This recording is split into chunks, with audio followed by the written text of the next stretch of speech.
यही है, काम करते करते प्रभु की भक्ति करनी है। और मेरी शरण में रहेगा तो दोनों कर्म भोगने होंगे, पाप के लिए 84 लाख जूनियों और ये कर्म दंड आपके ऊपर बना रहेगा, नरक और स्वर्ग के लिए, अशुभ कर्मों के लिए स्वर्ग भाई ये तो तेरे सदा रहेंगे। 18वें गीता जी, ये पवित्र शास्त्र गीता जी और गीता प्रेस गोरखपुर से प्रकाशित है। इस 18वें अध्याय का 62वां श्लोक क्या कहते हैं कि हे भारत, सब प्रकार से उस परमेश्वर की शरण में जा। गीता बोलने वाला भगवान स्वयं संकेत कर रहा है। उस परमात्मा की कृपा से ही तो परम शांति और सनातन परम धाम शाश्वतम स्थानम यानी सतलोक को प्राप्त होगा। सतलोक कौन सा कि जिसमें गए हुए फिर कभी लौटकर संसार में नहीं आते। वो परमात्मा अविनाशी, वास्तव में वही अविनाशी है, वही तीनों लोकों में प्रवेश करके सबका धारण पोषण करता है। उस परमात्मा की शरण में जाने से बात बनेगी अर्जुन। और एक तुम धर्मदास को ये परमात्मा बता रहे हैं कि ऐसे जैसे गीता में कहा है ऐसा करने से बात बनेगी। धर्मदास, आपने गीता पढ़ा और गीता जी में जो लिखा उसका अनुसरण अगर नहीं किया तो क्या होगा। जैसे किसी किसान का एक किसान था, उसको बहुत काफी विवाह के काफी समय उपरांत एक पुत्र प्राप्त हुआ।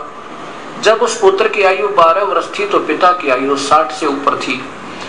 उसने सोचा किसान ने कि तेरी आयु ना जाने 10 वर्ष है, 5 वर्ष है, ये बच्चा इतने शाना होगा, तेरी मृत्यु ना हो जाए। उसने अपना अनुभव सारी फसल के बारे में, कौन सी फसल किस में बीजी जानी चाहिए और उसमें कितना बीज डाला जाता है, कौन फर्स्ट वाटरिंग किस टाइम होती है, पहला पानी किस टाइम दे, दूसरा किस में दे, फिर उसकी क्या स्थिति होगी, उसको कैसे निकाला जाता है, फिर उसको कैसे अलग अलग तूड़ा, उसका चारा भूसा अलग वो कणक, सब कुछ विवरण देकर और पूरा लेख लिखकर एक पैड में, एक बही में रख दिया और कहा पुत्र जब तू कृषि करे तो इस मेरे अनुभव को पढ़ लिया करना, तू विचलित नहीं होगा, इसके अनुसार अपना सब कार्य करते रहना, फिर तू अपने व्यवसाय में मार नहीं खाएगा।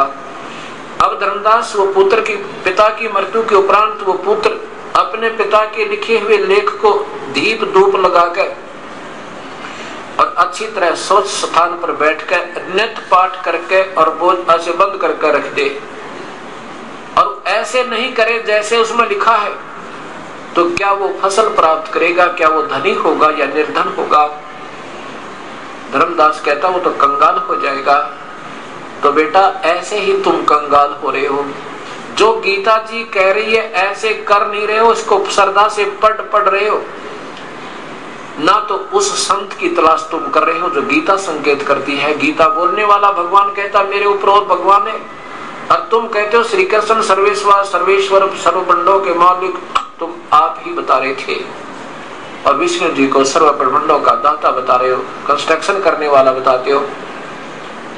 और गीता बता रही है, गीता बोलने वाला भगवान यानी जो कृष्ण जी के भी पिताजी वो कहते मेरे से ऊपर भी कोई और परम शक्ति है और उसी की भक्ति से जीव जन्म मृत्यु से रहित हो सकता है।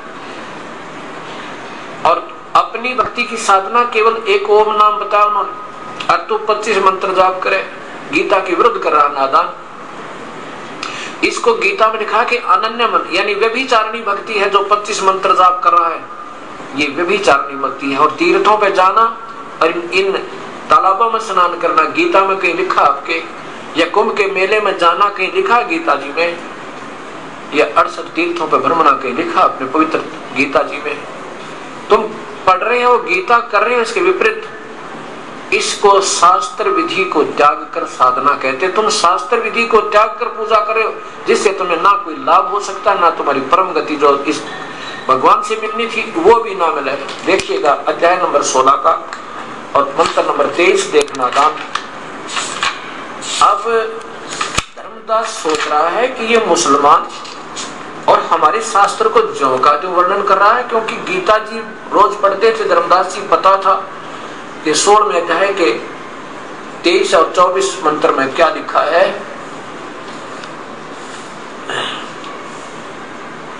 गीता बोलने वाला भगवान खुद कह रहा है कि शास्त्र विधि को त्याग कर अपनी इच्छा से मनमाना आचरण यानी मनमानी पूजा, मनमाने जाप, ये स्वयं सरनामा, ये जो करते हो ये मनमानी पूजाएं हैं।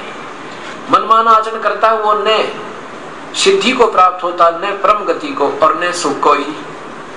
तो किस लिए कर रहे हो नादान ये साधना तुम, जिससे कुछ भी लाभ ना हो। जिस तरह तुम कर रहे हो शास्त्र विधि रहित साधना आप कर रहे हो, क्योंकि गीता के विरुद्ध पूजाएं कर रहे हो।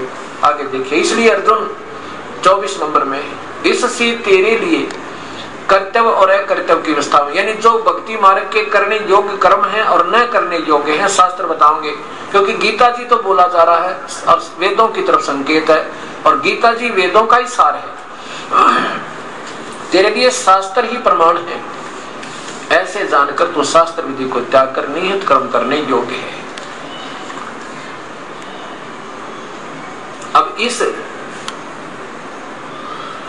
इस बात को सुनकर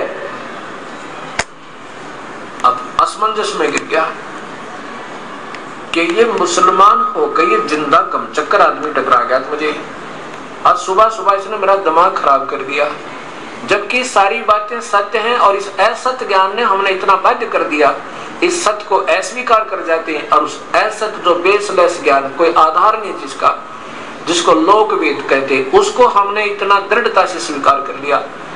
तो कहने लगा, अपनी सोच से विचार करके धर्मदास सोचने लगा कि ये मुसलमान है और मुझे अपनी तरफ आकर्षित करना चाहता है। इस बात से नाराज होकर उस परमेश्वर से पीठ फेर ली और कहने लगा, जिंदा मैं तेरी शक्ल देखना नहीं चाहता, तू तो हमारी मजहब धर्मों के, हमारे धर्म की तौहीन करता है। इस बात से परमेश्वर अंतर ध्यान हो गई, ये कह के भी नहीं मानता तो तेरी मौज है, तेरी आत्मा मुझसे रुष्ट ना हो। ये तो मैं अपना शंका समान चाह रहा था, तू नहीं मान रहा है तो कोई बात नहीं, नाराज ना हो, हम चले। ये कहकर उनके आंखों के सामने जब धर्मदास ने देखा दोबारा कि कहाँ है वो महात्मा, एक सेकंड में उनके सामने से अंतर ध्यान हो गया। जब फिर बैठ कर रोने लगा वो प्यारी आत्मा, कहने लगा, ओहो ये तो कोई भगवान था, ये कोई देव था, तूने महान गलती कर दी इनके साथ, ऐसे व्यवहार नहीं करना चाहिए था। सारी रात बेचैनी से बिताता है, सारी रात बेचैनी से बिताता है और सुबह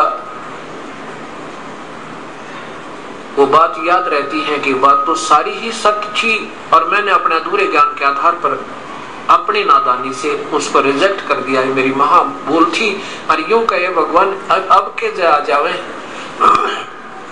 उन प्यारी आत्माओं परमेश्वर के चरणों में गिर के और मैं अपना सारा समाधान पूछूं, अपने एम को त्याग दूंगा। अब के जब वो दर्शन दे दें तो मैं उनसे सब पूरा ज्ञान लूंगा और जैसे वो कहेंगे ऐसे मैं साधना कर लूंगा। ऐसे करते करते सुबह हो जाती है। बोलो सतगुरुदेव की जय।